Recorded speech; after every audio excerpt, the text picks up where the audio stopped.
Assalamualaikum warahmatullahi wabarakatuh. Alhamdulillah, nahmaduhu wa nasta'inuhu wa nastaghfiruh wa na'udzu billahi min shururi anfusina wa min sayyiati a'malina. May yahdihillahu fala mudilla lahu wa may yudlil fala hadiya lahu. Asyhadu an la ilaha illallah wahdahu la syarika lah wa asyhadu anna Muhammadan abduhu wa rasuluh.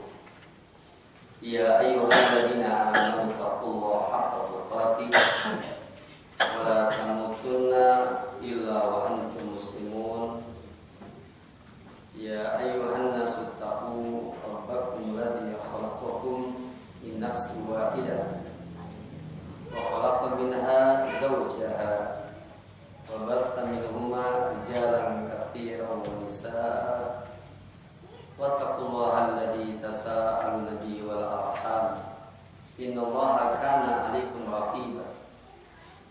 Ya ayyuhalladzina amanu taqullaha qulu qawlan sadida yuslih lakum a'malakum wa yaghfir lakum dhunubakum wa may yuti'illaha wa rasulahu faqad faza fawzan 'azima.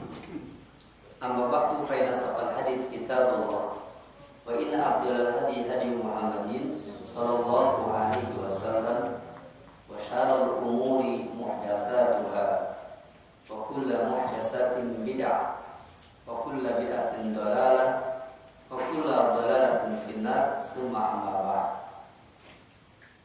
Ikhwanul akhwat yang semoga dirahmati oleh Allah Subhanahu wa taala.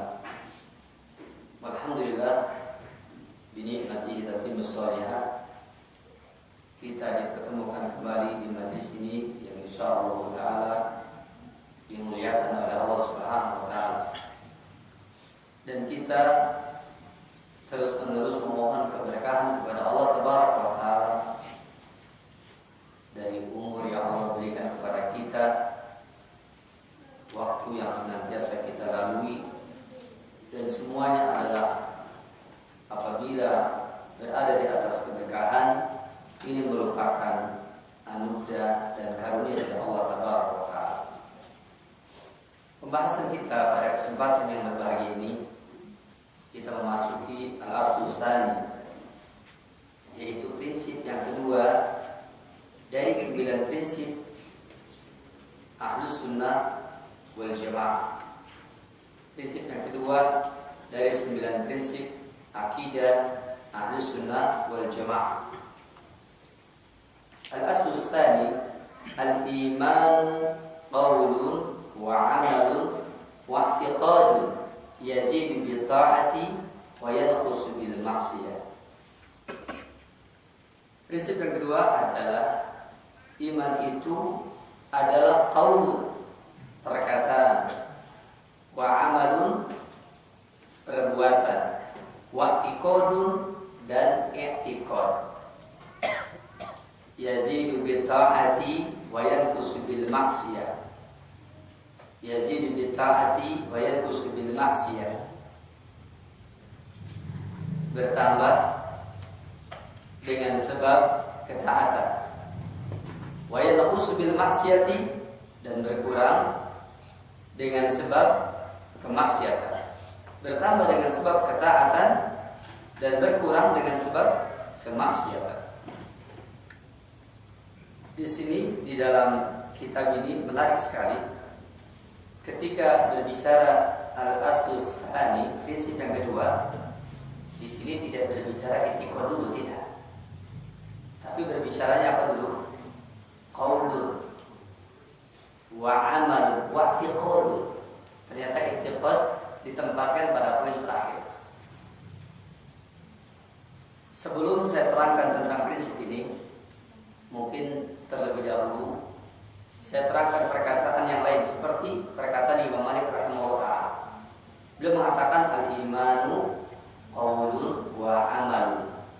Tidak menggunakan wa i'tiqadun, tetapi dengan kalimat al-imanu qaulun wa amalun. Iman itu adalah qaulun, perkataan, wa amalun, dan perbuatan, dan tidak menggunakan kalimat wa'tiqad. Apa tafsir atau perincian dari kalimat al-imanu qaulun wa amalun?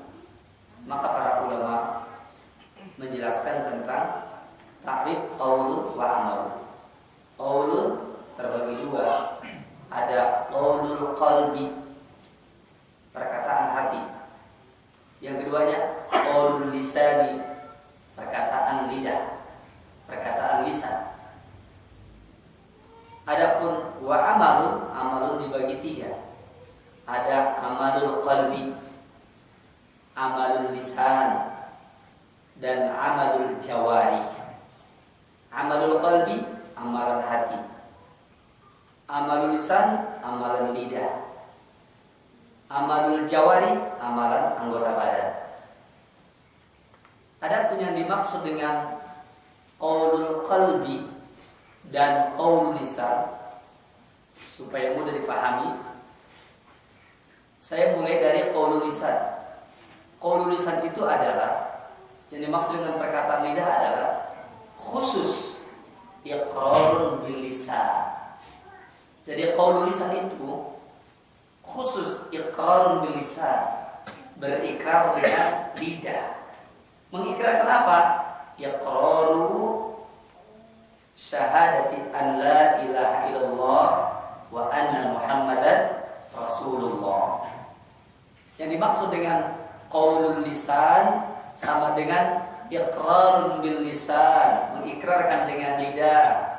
Yang dimaksud dengan iqrarun bil lisan khusus iqrar syahadati an la ilaha illallah wa anna Muhammadar Rasulullah. Bila demikian berarti qaulul lisan alias iqrarun bil lisan atau iqraru syahadati an la ilaha illallah wa anna Muhammadar Rasulullah, ini hanya berbicara tentang apa? Berbicara tentang seseorang sah sebagai muslim kalau dia awalnya kafir, lalu dia mengucapkan dua kalimat syahadat. Jadi iqrarul bil lisan itu hanya menetapkan seseorang muslim dengan kalimat iqrarul bil lisan, yang merupakan tafsir dari qaulul lisan.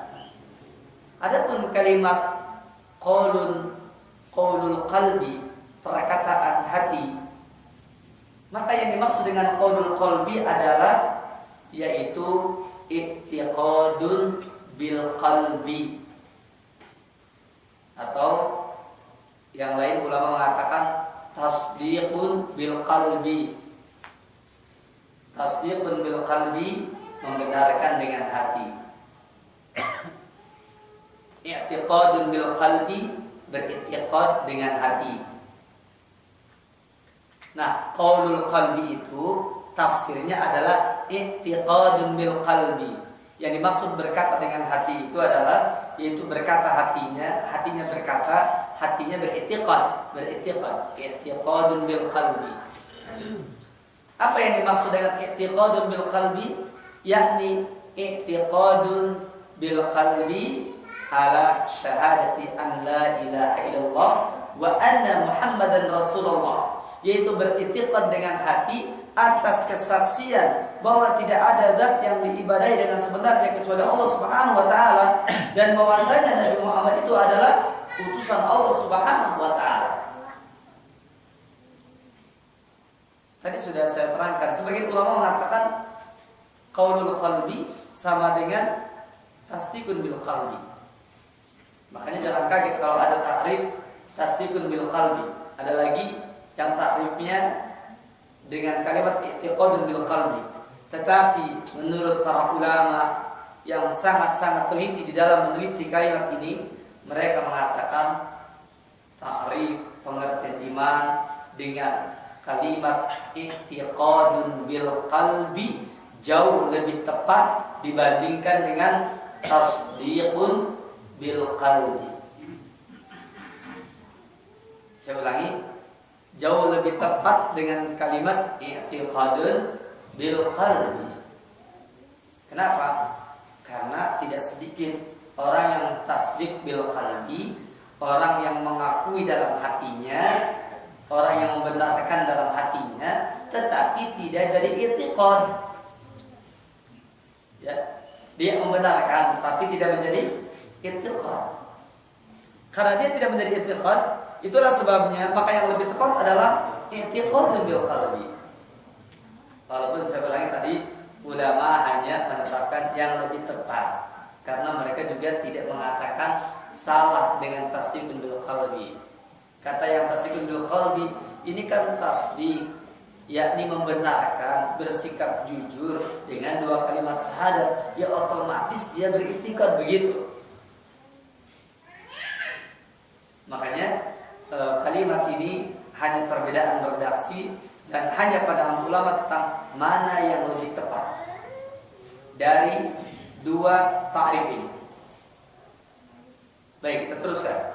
Jadi qaulul qalbi adalah i'tiqadun bil qalbi, sedangkan qaulul lisan adalah iqrarun bil lisan, mengikrarkan dengan lidah, mengikrarkan dua kalimat syahadat. Sedangkan i'tiqadun bil qalbi adalah yakni beriktikad dengan dua kalimat syahadat. Maka iqrarun bil lisan menetapkan seseorang menjadi seorang muslim, sedangkan i'tiqadun bil qalbi itu menetapkan seseorang bahwa dia adalah orang yang beriman, karena sama antara lidahnya dengan hatinya, karena sama antara apa yang dia ucapkan dari dua kalimat syahadat dengan keyakinan yang ada pada hati mereka. Adapun wa amalun, maka para ulama kita mentafsir amalul qalbi, amalan hati. Yang kedua, amalul lisan, amalan lidah. Yang ketiga, amalul jawari, amalan anggota badan. Apa contohnya amalul qalbi? Amalan hati banyak. Umpamanya al-mahabbah, cinta. Kecintaan kita itu adalah amalul qalbi. Al-khauf, rasa takut, itu adalah amalul qalbi. Al-raja, penuh dengan harap, itu adalah amalul qalbi. Dan perkara-perkara yang lain yang berkenaan dengan amalan hati. Adapun amal lisan, yakni apabila kita mengucapkan dengan zikir-zikir, apabila kita berdoa, apabila kita berkata yang baik-baik, maka itu adalah amal lisan. Apabila kita melakukan amal makruf nahi munkar dengan lidahnya, itu adalah amal lisan. Dan masih banyak lagi yang termasuk dalam amal lisan, yaitu amalan lidah kita.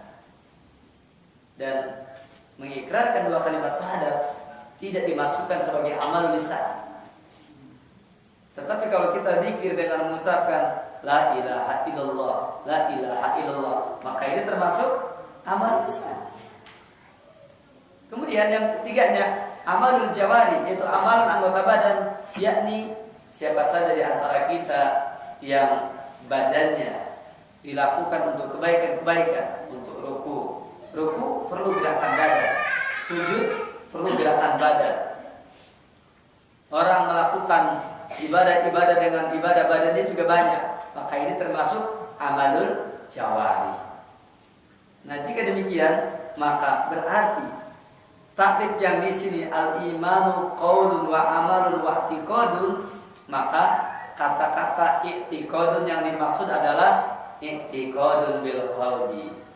Kalimat qaulun yang dimaksud adalah qaulun bil lisan, yakni maksudnya mengucapkan dua kalimat syahadat. Sedangkan amalunnya adalah amalul qalbi, amalul lisan, dan amalul jawari.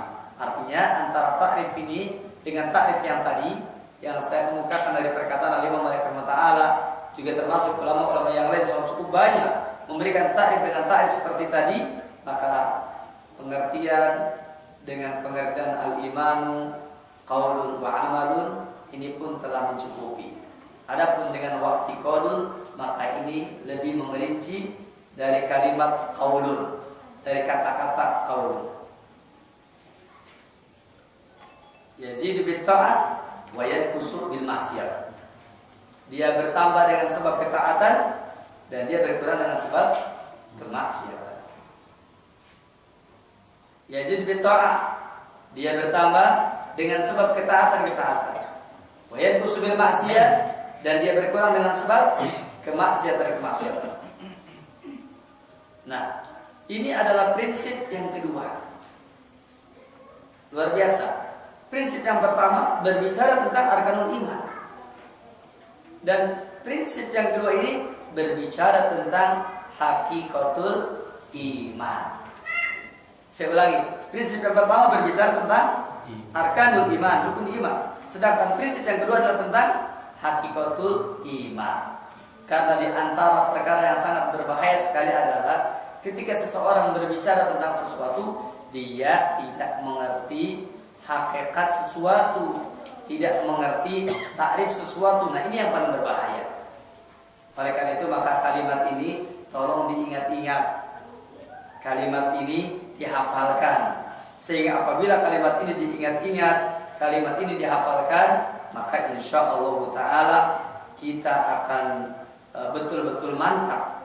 Setelah kita paham tentang arkanul iman, maka selanjutnya kita akan mempunyai pengertian yang benar tentang iman.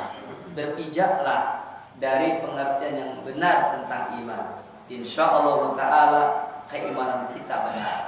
Dan nanti insyaallah pada salatul isya akan saya terangkan korelasinya dengan pentingnya orang mengetahui pengertian yang benar tentang Islam, sebagaimana pentingnya seseorang mengetahui sesuatu yang benar tentang hakikat dari pengertian iman. Jika pengertian iman benar, pengertian Islam itu benar, saya punya keyakinan umat Islam di Indonesia ini akan benar di dalam melaksanakan keislamannya dan akan benar di dalam memiliki keimanannya, yang merupakan perkara yang sangat prinsip dalam agama kita ini. Demikian, semoga bermanfaat, semoga berfaedah. Wassallallahu Muhammadin wa ala alihi wa sahbihi wa akhir da'wana alhamdulillahirabbil alamin.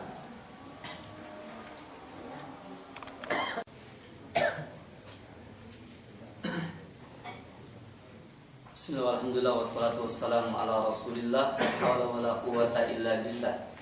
Asyhadu an la ilaha illallah wahdahu la syarika lah, wa asyhadu anna Muhammadan abduhu wa rasuluhu alladzi la nabiyya ba'dah.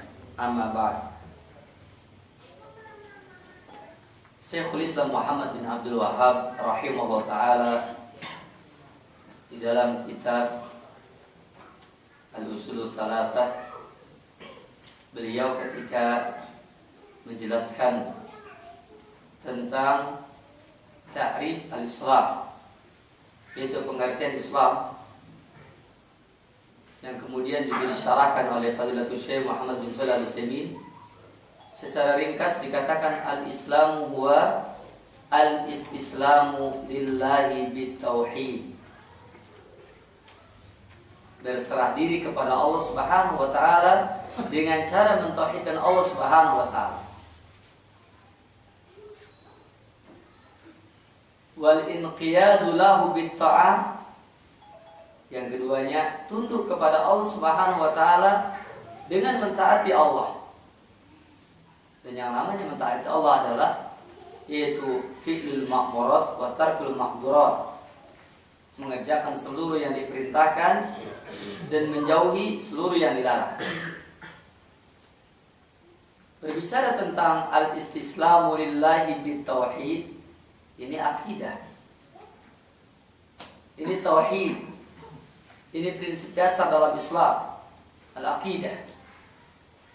Adapun wal inqiyadu lillahi atau wal inqiyadu lahu bi ta'ah, ini berbicara tentang syariah. Dan setelah itu wal khulusu wal bara'atu an syirki wa ahlihi, terbebas, bersih dan berlepas diri dari kesyirikan beserta ahlinya. Berarti kalau kita memperhatikan ta'rif ini, kalau kita memperhatikan pengertian al-Islam sebagaimana diterangkan oleh Syekhul Islam Muhammad bin Abdul Wahhab, jelas bahwa Islam itu dengan al-iman memiliki keterkaitan.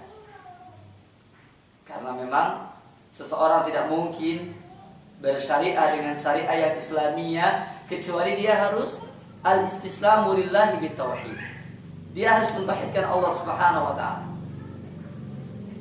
Nah, oleh karena itu, maka ketika kita membahas al-asus tsani, prinsip yang kedua ini, al-imanu qaulun wa amalun wa i'tiqad yazid bi ta'ah wa yanqusu bil ma'siyah, maka ketahuilah bahwa prinsip yang kedua ini sedang menerangkan tentang bagaimana hakikat keimanan, bagaimana pengertian yang benar tentang keimanan. Dan begitu pula seperti yang tadi sudah saya bacakan dari perkataan Syekhul Islam, juga itu adalah pengertian yang benar tentang Islam. Jadi kalau orang itu pengertian Islamnya benar dan pengertian imannya itu benar, maka insya Allah Ta'ala keislaman mereka benar. Insya Allah Ta'ala keimanan mereka juga benar. Apa sih yang menyebabkan munculnya paham Asy'ariyah umpamanya, atau yang menyebabkan munculnya paham Murji'ah umpamanya? Maka jawabnya karena mereka diantaranya dalam persoalan keimanan tidak mengikuti takrif yang sahih ini, tidak mengikuti pengertian yang sahih ini. Dan nanti insya Allah kita akan melihat setelah kita bahas untuk syarah atau penjelasan dari Fadilatul Syekh Muhammad, itu syarah dari Syekh Shalih bin Fauzan di dalam kitab ini insya Allah. Kita baca dulu. Wa min usuli ahli sunnati wal jamaah, dan di antara prinsip-prinsip dari ahli sunnah wal jamaah adalah annal imana qaulun wa amalun wa i'tiqadun yazidu bi ta'ati wa yanqusu bil ma'siyah. Sesungguhnya iman itu adalah perkataan, amalan dan i'tiqad, bertambah dengan sebab ketaatan dan berkurang dengan sebab kemaksiatan. Falaisal imanu qaulan wa amalan duna i'tiqadihi, dan tidak termasuk iman hanya sekedar perkataan saja, amalan saja dengan tanpa i'tiqad. Pertanyaannya, orang yang berkata-kata dengan perkataan yang islami dan seolah-olah menandakan keimanannya, dan orang yang beramal seolah-olah beramal dengan amalan yang islami dan sebagai pertanda keimanannya, sementara hatinya tidak beriktikad, siapa yang seperti ini? Orang munafik. Jadi hilang saja kalimat i'tiqadun bil qalbi, beriktikad dengan hati, atau kalimat qaulul lisan, qaulul qalbi, yaitu berkata dengan hati yang maknanya adalah i'tiqadun bil qalbi, jadilah dia seorang munafik. Di sini katakan falaisal iman qaulan wa amalan duna i'tiqadi. Kenapa? Li'anna hadza imanul munafiqin, karena sesungguhnya ini adalah keimanan seorang munafik, keimanan orang-orang munafik.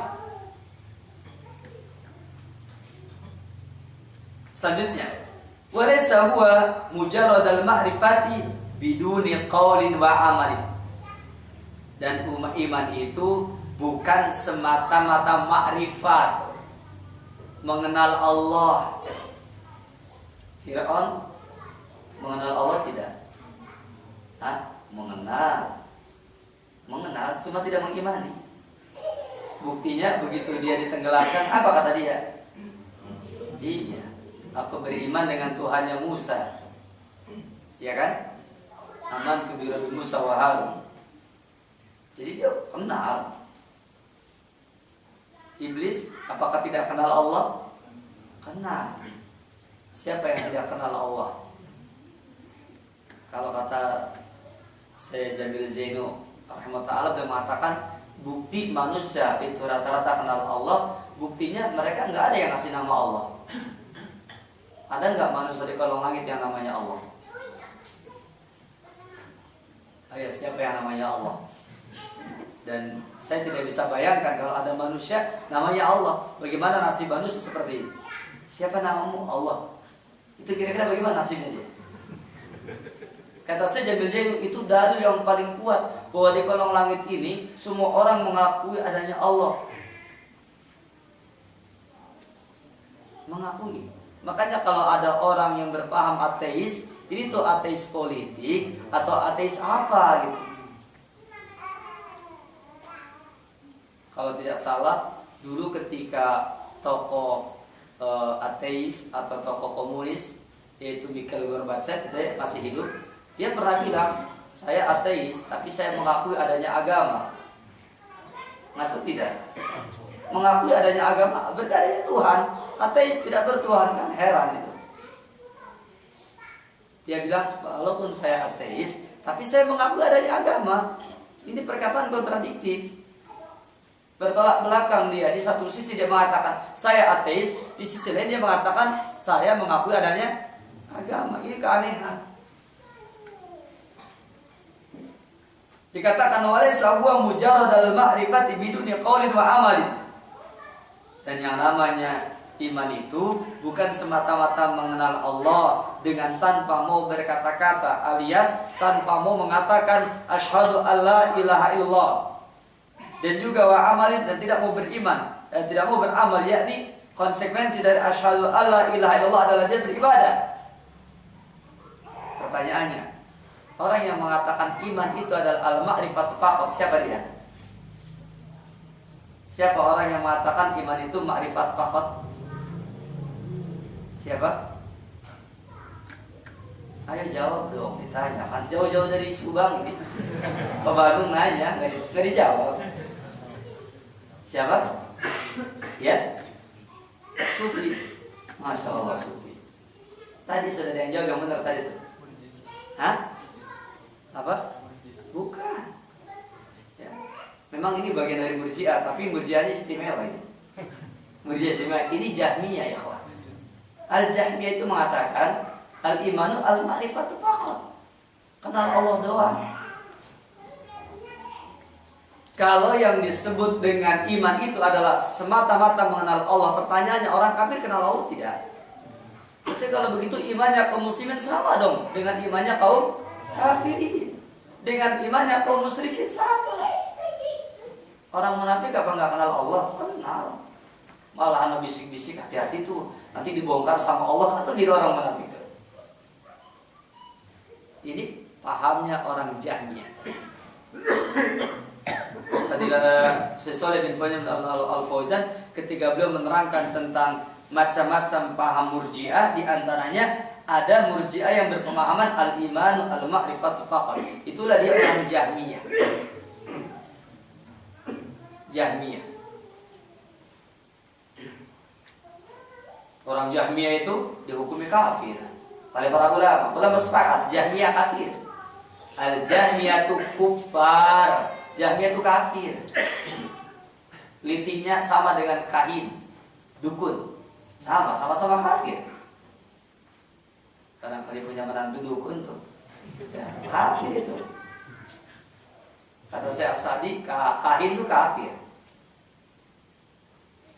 Kemudian li'anna hada imanal kafirin al jahilin, karena ini adalah keimanan orang-orang yang kafir dan orang-orang al jahilin, mereka para pengingkar, para penentang.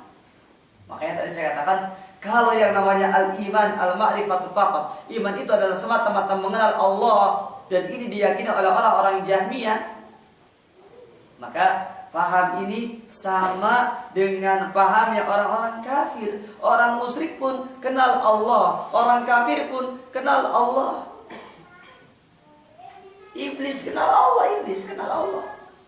Jadi kalau umpamanya keimanan kita semata-mata mengenal Allah saja, apa bedanya kita dengan mereka?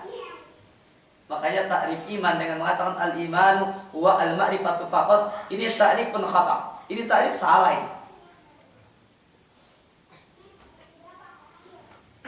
Qala ta'ala, Allah Ta'ala berfirman dalam surah An-Naml ayat yang ke-14, kata Allah, wajahadu biha wastayqanatha anfusuhum dzulma wa 'uluwa. Dan mereka telah mengingkarinya, dan mereka telah menentangnya, dan juga diri-diri mereka yakni meyakininya zulman wa 'uluwan, dalam keadaan dolim dan dalam keadaan 'uluwan, merasa dirinya tinggi. Maka dari sini kita mengetahui bahwasanya sesungguhnya bahwa keimanan yang hanya semata-mata al-ma'rifat faqat ini sama dengan keimanan orang-orang kafir. Wa qala ta'ala, Allah Ta'ala berfirman di dalam surah Al-An'am Ayat yang ke-33 kata Allah, qad na'lamu innahu la yahzunukal ladzina yaqulun fa innahum la yukadzibunaka walakinnadh dhalimina bi ayatillahi yajhadun. Kata Allah Subhanahu wa taala, sungguh kami yang agung mengetahui sesungguhnya la yahzunukal ladzina yaqulun, sungguh membikin engkau berduka cita, yaitu orang-orang yang mengatakan fa innahum la yukadzibunaka, maka sesungguhnya mereka tidak mendustakanmu, walakinnadz dhalimina, akan tetapi orang-orang yang berbuat zalim bi ayatillahi yajhadun, mereka mengingkari terhadap ayat-ayat Allah Subhanahu wa taala.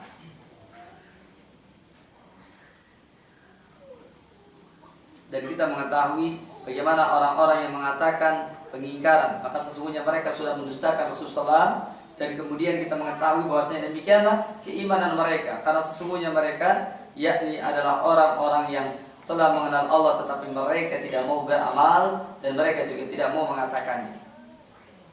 Begitu pula dalam ayat yang lain, waqala ta'ala, dan Allah Ta'ala berfirman, wa'ada wa thamuda wa qad tabayyana lakum min masakinihim wa zayyana lahumus syaitanu a'malahum fasaddahum 'anis sabil wa kanu mustabsirun. Kata Allah Subhanahu wa taala, dan kaum 'Ad serta kaum Samud, dan sungguh telah jelas bagi kalian min masakinihim, dari tempat tinggal mereka. Kemudian wa zayyana lahumus syaitan, dan setan menghias-hiasi bagi mereka a'malahum, amalan-amalan mereka. Fasaddahum, lalu dia yakni menghalangi mereka anis sabil, dari jalan yang benar, wa kanu mustabsirun, sedangkan mereka mengetahui, sedangkan mereka melihat. Artinya mereka pun juga mengetahui, mereka pun juga melihat tentang masalah ini dan tahu tentang kebenaran, akan tetapi hanya sekedar tahu, hanya sekedar makrifat saja dan tidak lebih. Makanya keimanan mereka tidak diterima. Apakah kita menyangka bahwasanya kaum 'Ad, kaum Samud mereka tidak tahu tentang itu? Tahu, tetapi mereka al-jahilin, mereka orang-orang yang mengingkari. Selanjutnya, walaysal imanu i'tiqadan faqat, dan bukanlah keimanan semata-mata i'tiqad saja. Saya mau tanya, orang yang mengatakan iman itu adalah i'tiqad saja siapa? Ya.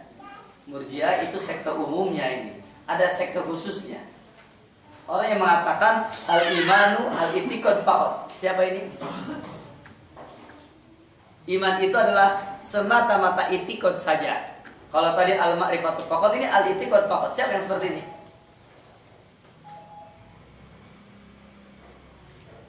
Antum ini sebenarnya sudah tahu, cuma mau menyebutkan khawatir salah begitu.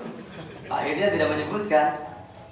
Al-imanu huwa al-i'tiqadu faqat, ini keimanan orang Asy'ariyah, ya ikhwan. Orang Asy'ari itu adalah al-imanu al-i'tiqadu faqat. Antum kalau nggak percaya baca dalam kitab-kitab Asy'ariyah, itu mereka mengatakan seperti ini.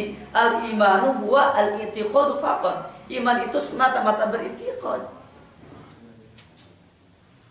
Nah, kalau antum pengen tahu di antara kesesatan Asy'ariyah ini, di antara kesesatan seperti ini. Al-imanu huwa al-i'tiqadu faqat. Iman itu adalah semata-mata i'tiqad.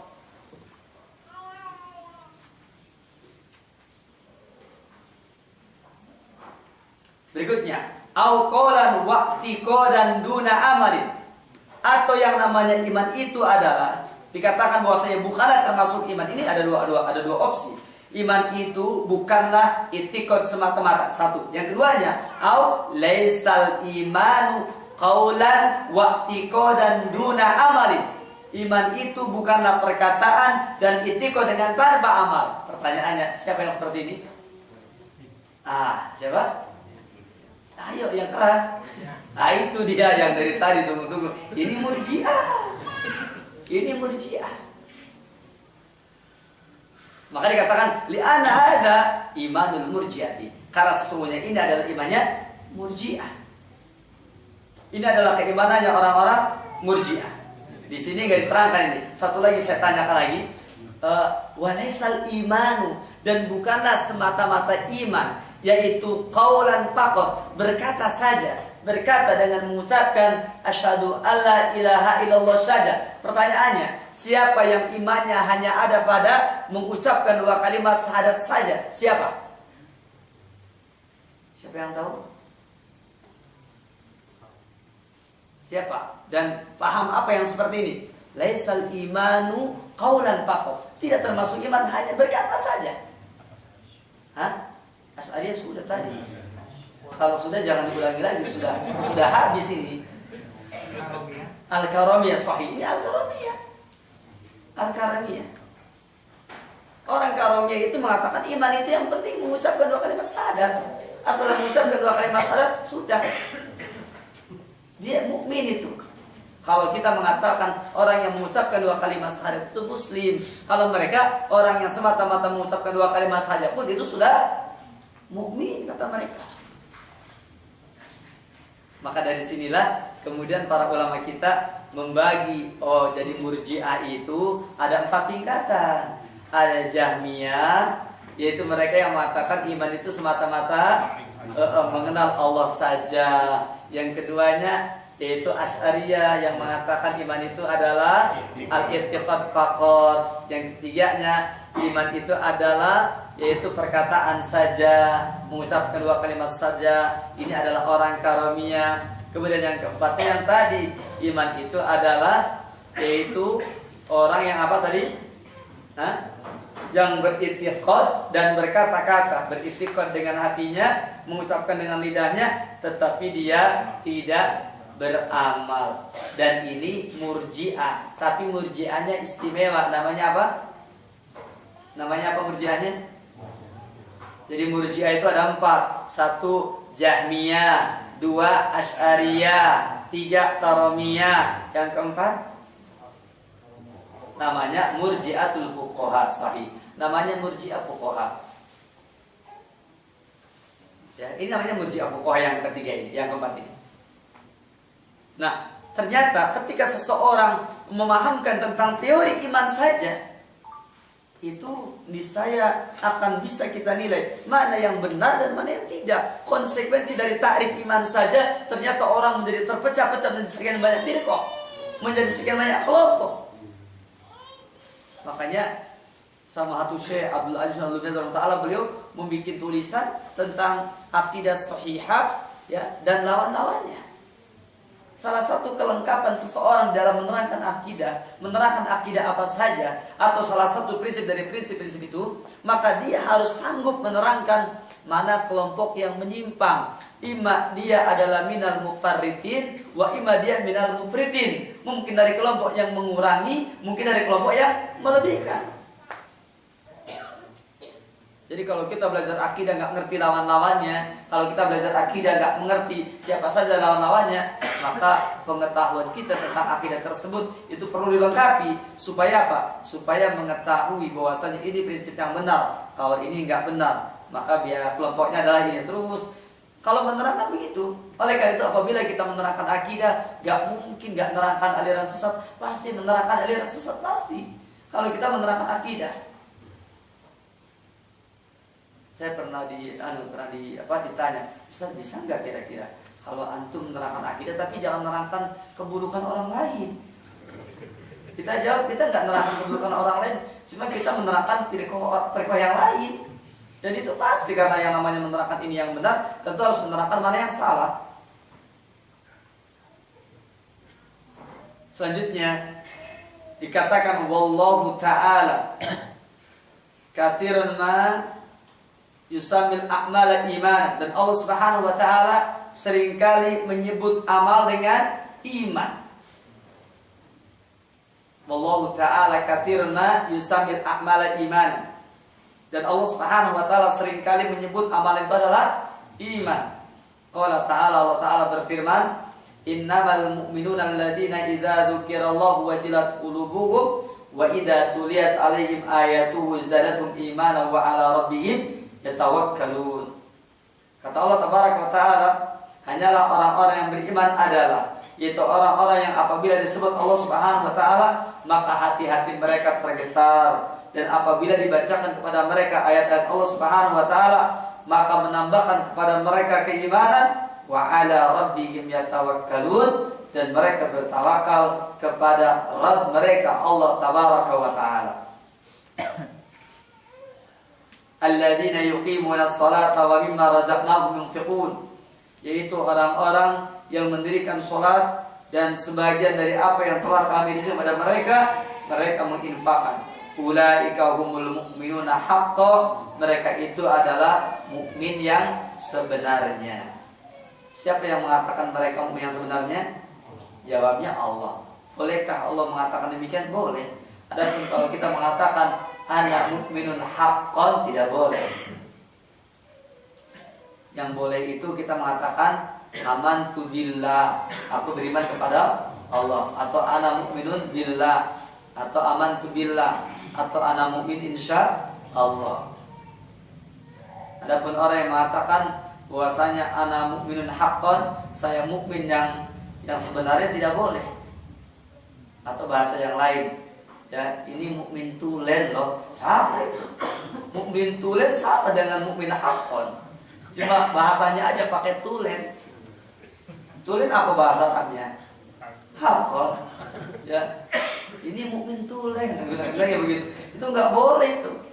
Itu termasuk akhta minal qaul, ya, atau minal aqwal. Itu kesalahan dalam perkataan seperti itu contohnya.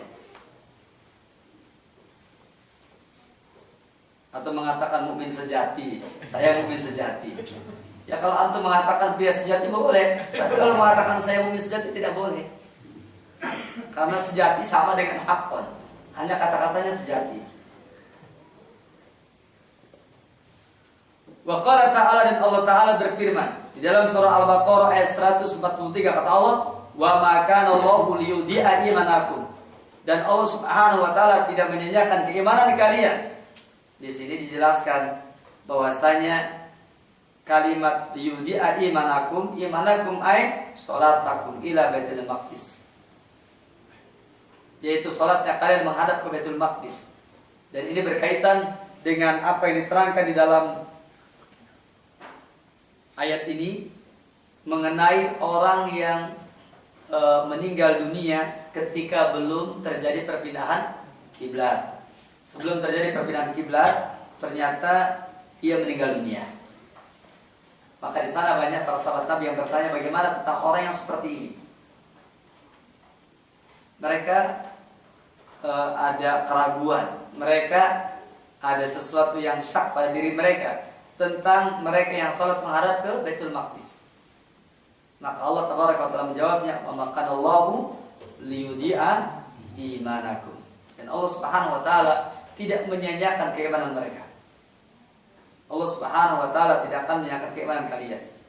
Ay salatakum ila Baitul Maqdis, yaitu salatnya kalian menghadap ke Baitul Maqdis. Maka sama salat iman, di sini Allah Tabaraka wa Ta'ala telah menyebut salat itu dengan keimanan. Nah, ikhwan wal akhwat yang semoga dirahmati oleh Allah Subhanahu wa Ta'ala. Untuk menambah penjelasan ini, seperti yang tadi sudah saya terangkan bahwasanya ta'rif al-imanu qaulun wa amalun wa i'tiqadun, maka dilanjutkan dengan yazidu bi ta'ah wa yanqusu bil ma'siyah. Artinya yang namanya mukmin itu, maka sesungguhnya mereka yang terkadang naik imannya dan terkadang turun, terkadang bertambah dan terkadang berkurang. Dan ini tidak boleh diberikan tambahan lagi. Kalau pakai tambahan, la yazid wa la yanqus, imannya nggak pernah naik tapi nggak pernah turun. Siapa itu? Kalau imannya nggak pernah naik nggak pernah turun, siapa? Imannya siapa yang nggak pernah naik nggak pernah turun? Imanul malaikat. Itu keimanannya malaikat, yang disebut dengan al-imanul matbu. Iman yang tetap, tidak naik tidak turun. Jangan tambahin la yazid wa la yanqus, atau yazid wa la yanqus, masih ada la-nya tuh, tersisa satu. Naik tapi nggak pernah, ya nggak pernah turun, nggak pernah berkurang, bertambah terus nggak pernah berkurang. Siapa dia? Imanul anbiya wal mursalin, imannya para nabi dan rasul, yang disebut dengan al-imanul maksum, iman maksum. Atau dibalik, yanqus wa la yazid, turun terus, berkurang terus, nggak pernah naik, nggak pernah nambah. Siapa ini? Hah? Siapa yang turun melulu, berkurang terus nggak pernah nambah? Siapa? Imanul mubtadi', imannya ahlul bid'ah. Ahlul bid'ah. Tapi kalau ngeliat ahlul bid'ah itu mantap ya Pak. Luar biasa, ahlul bid'ah itu mantap. Ya, mantap di atas bid'ahnya. Dan mereka ini sebenarnya hakikatnya la yazid wa yanqus, tidak pernah naik, tidak pernah bertambah dan terus turun dia. Orang seperti ini dia nggak pernah nambah dan terus kurang. La yazid wa yanqus. Nah, apabila ternyata seseorang seperti ini berbahaya. Apabila keimanannya tidak naik, tidak turun, ini benar. Ya, saya ulangi, maaf. Kalau imannya terkadang naik, terkadang turun, terkadang bertambah, terkadang berkurang, maka ini adalah imanul mukmin, yakni al-imanul maqbul, iman yang diterima. Tetapi kalau tidak pernah naik, tidak pernah turun, imannya para malaikat. Kemudian naik terus, tidak pernah turun, ini imannya para nabi dan rasul. Kemudian tidak pernah naik tapi turun terus, ini adalah imannya ahlul bid'ah, imanul mubtadi', yang disebut dengan al-imanul mauquf, yaitu iman yang terhenti. Kemudian ada lagi satu lagi yang disebut dengan al-imanul mardud, iman yang tertolak, itulah dia imanul munafiqin, yaitu keimanan orang-orang munafik. Al-imanul mardud.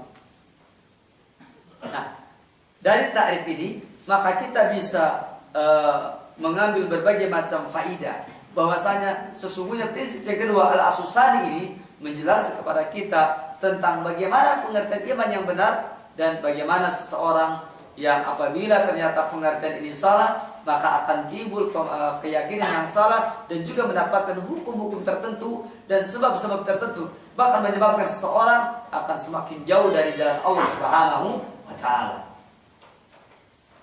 Selanjutnya kita masuk kepada al-aslus salis, itu prinsip yang ketiga. Al-aslus salis, prinsip yang ketiga adalah adamu takfiri ahadin minal muslimin illa birtikabi naqidin min nawaqidil Islam, yaitu tidak mengkafirkan seorang pun dari kalangan kaum muslimin kecuali dengan sebab melakukan salah satu pembatal dari pembatal-pembatal keislaman. Prinsip yang ketiga ini adalah prinsip yang luar biasa. Setelah berbicara tentang arkanul iman, berbicara tentang hakikatul iman, maka berikutnya di sini kita akan berbicara tentang tidak boleh mengkafirkan seorang pun dari kalangan kaum muslimin yang disebut dengan takfirun muayyan, yaitu pengkafiran orang-orang tertentu, takfirul muayyan, mengkafirkan orang-orang tertentu. Maka ini tidak boleh illa kecuali birtikabi naqidin min nawaqidil Islam, dengan sebab melakukan salah satu pembatal dari pembatal-pembatal keislaman. Berkenaan dengan pemahaman ini, maka kaum muslimin terpecah menjadi dua. Ada orang yang sama sekali nggak mau mengkafir-kafirkan, sama sekali nggak pernah mau, dan ada lagi orang yang getol sekali mengkafirkan. Maka yang tidak mau ini namanya minal mufarritin, yaitu orang yang mengurangi ajaran agama kita ini. Yang keduanya yaitu minal mufritin, orang yang berlebihan, sedikit-sedikit kafir, sedikit-sedikit kafir.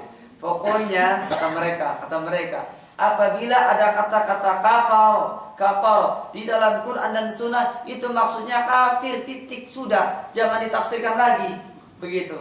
Yang menafsirkan itu mereka yang gak mau konsekuensi dengan Quran dan hadis. Kata-kata segitu saja sudah cukup membuat orang yang baru mengenal agama ini mengatakan, iya benar ya, kalau kafir ya pasti kafir aja sudah. Begitu. Karena dia mengatakan seperti tadi. Nah, timbul pertanyaan bahwasanya bagaimana tentang prinsip yang ketiga ini, yaitu ada mutakfiri ahadin minal muslimin ila birtikabi naqidin min nawaqidil Islam. Maka yang pertama, ini menunjukkan bahwa dalam prinsip yang ketiga ini kita wajib berhati-hati untuk tidak mudah mengkafirkan. Kita tidak boleh mengkafirkan saudara kita dan mudah mengkafirkan saudara kita. Karena sesungguhnya Nabi kita yang mulia telah bersabda, man kafara akhahu faqad ba'a ahaduhuma.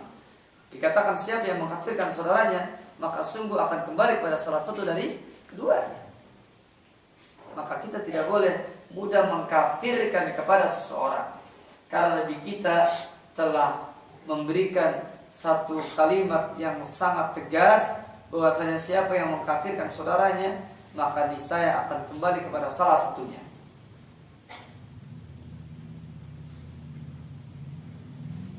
Atau man qala li akhihi ya kafir. Barang siapa yang berkata kepada saudaranya wahai si kafir.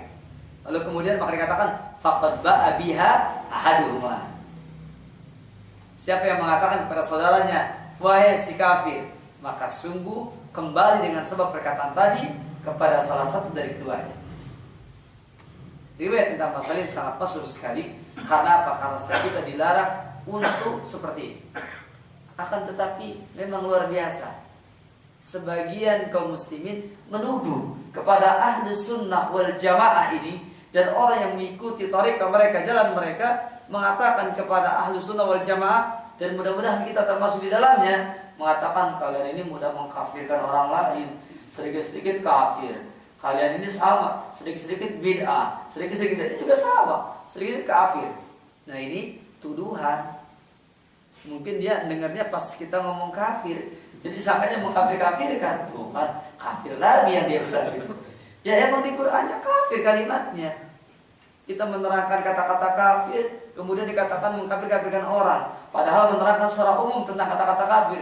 Dimanapun kalau kita baca dalam Al-Quran, dimanapun kalau kita baca dalam sunnah Nabi yang mulia, pasti kata-kata kafir akan kita dapatkan. Tidak mungkin tidak ada kalimat ini. Niscaya akan ada.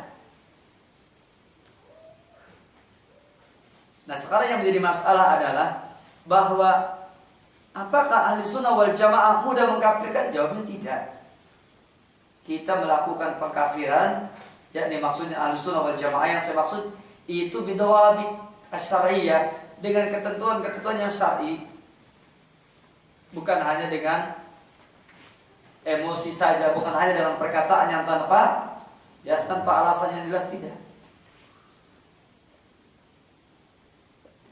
Nah, untuk membuat opini yang bagus, maka sekarang muncul generasi yang mengatakan pokoknya kalau sudah muslim sudah, dia tidak akan pernah kafir selamanya. Kalau sudah mengucapkan asyhadu alla ilaha illallah wa asyhadu anna muhammad rasulullah, kalau dia sudah muslim sudah. Apalagi mengucapkannya di hadapan penghulu, sudah, nggak bakal batal itu selamanya. Nah ini adalah kelompok yang minal mufarritin. Dia sudah mengurangi bagian dari agama kita ini yang di dalamnya ada tentang dhawabitu takfir. Adapun yang keduanya, yaitu mereka yang mudah mengkafirkan, seperti yang barusan sudah saya sebutkan. Dan dua kelompok ini kadang-kadang mereka menuduh kepada kita kaum muslimin, ya, yang berpegang kepada manhaj Ahlus Sunnah wal Jamaah, menuduh umpamanya yang anti pengkafiran, menuduh kepada kita yang juga menetapkan pengkafiran dengan dawabit. Kata mereka, kalian ini suka mengkafirkan kaum muslimin.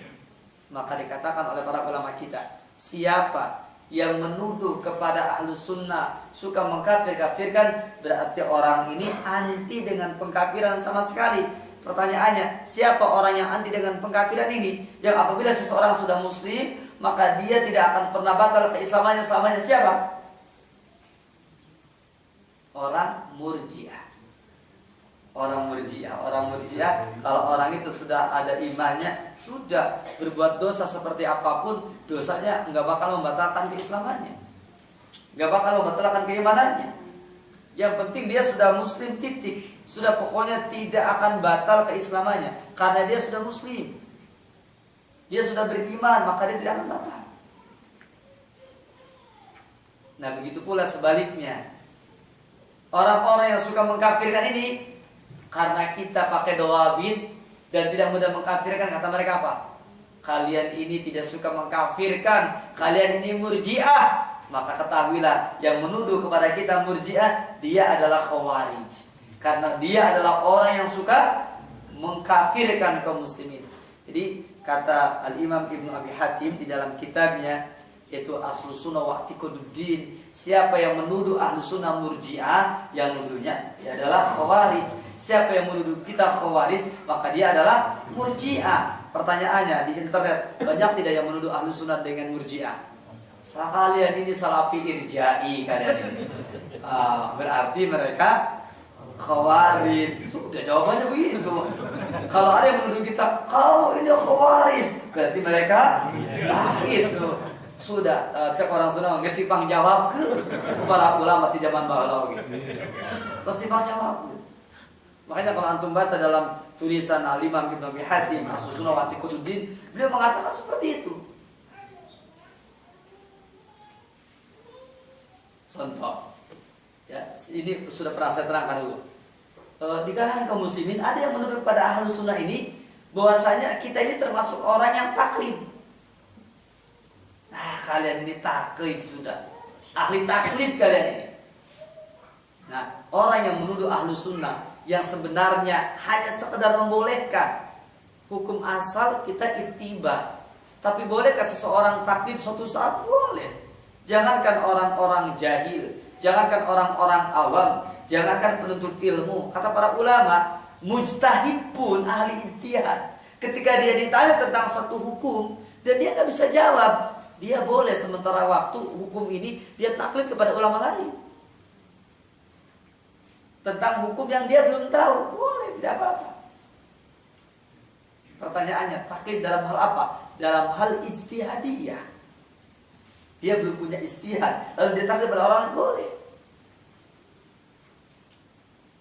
Tapi kalau orang hatinya buruk, ada ulama taklid sama ulama yang lain karena dia memang belum punya pendapat, disebutnya apa? Taklid tunggang-tunggangan. Begitu ngomongnya. Allahu Akbar. Ini kalimat apa tidak ada yang bagus. Dia mengatakan taklid tunggangan karena ini taklid kepada ini taklid kepada ini, sebutnya taklid tunggang-tunggangan. Padahal boleh-boleh saja dia taklid dalam perkara yang berkaitan dengan masalah-masalah yang istihadiyah yang dia memang belum punya istihadnya, boleh. Makanya Fadilatul Syekh Muhammad bin Shalih Al-Utsaimin dalam kitab Syarah atas kitab Lum'atul I'tiqad, beliau mengatakan di antara dalil tentang bolehnya taklid adalah fas'alu ahla dzikri in kuntum la ta'lamun. Bertanyalah kepada ahli dzikir, yakni orang yang mengetahui kitab dan sunnah, in kuntum la ta'lamun, jika kalian tidak tahu. Dan ini termasuk taklid yang boleh. Ketika kita mengatakan boleh taklid, ada orang yang mengatakan kamu taklid. Dan kalian yang ada taklid, oh berarti ini orang yang mengharamkan taklid secara mutlak. Pertanyaannya, benarkah orang yang mengharamkan taklid secara mutlak? Jawabnya tidak benar. Hukum asal memang tidak boleh taklid, tetapi ada perkara taklid yang dibolehkan.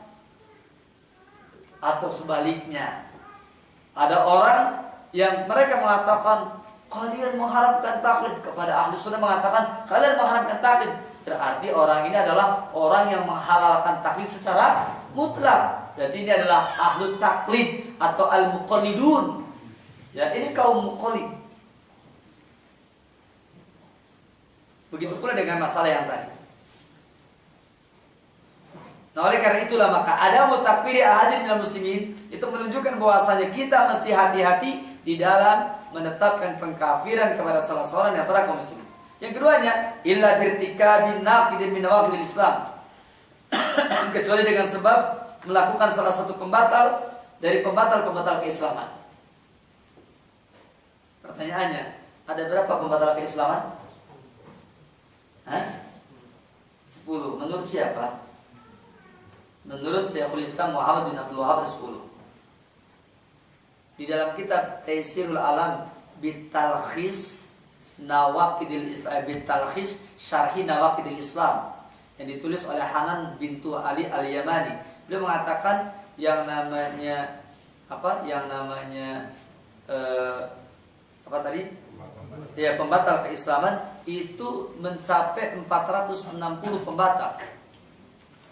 Banyak sekali ya. Antum 10, ini 460. Bahkan bisa lebih ya, kawan. Masya Allah. Berarti banyak sekali. Tetapi kita tentu tidak akan menerangkan yang 460 terlalu banyak. Apalagi majelis kita sangat terbatas. Yang 10 pun juga kebanyakan. Kita cukup dengan 3 saja ya, kawan. 3. Kayaknya antum juga setuju kalau 3. Daripada yang banyak-banyak. Mendingan yang 3 saja. Apa itu? Pertama, syirik akbar.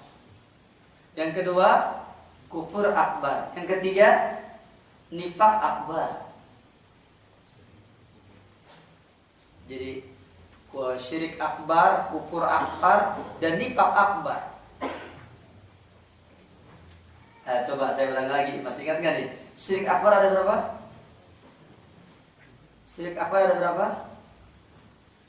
Ini angkanya bagus ini. Syirik akbar ada berapa? Luar biasa ini. Syirik akbar itu ada 4 ikhwah. Kufur akbar 5, nifak akbar 6. Totalnya berapa? 15. Masa 4, 5 tambah 6 10. Disuruh menyebutkan salah, disuruh menjumlahkan juga salah juga. Luar biasa ini.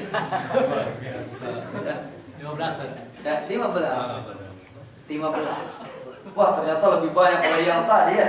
Yang Syekhul Islam Muhammad bin Abdul Wahab tidak. Antum pokoknya ingatnya 3 aja. Syirik akbar, kufur akbar, dan nifak akbar.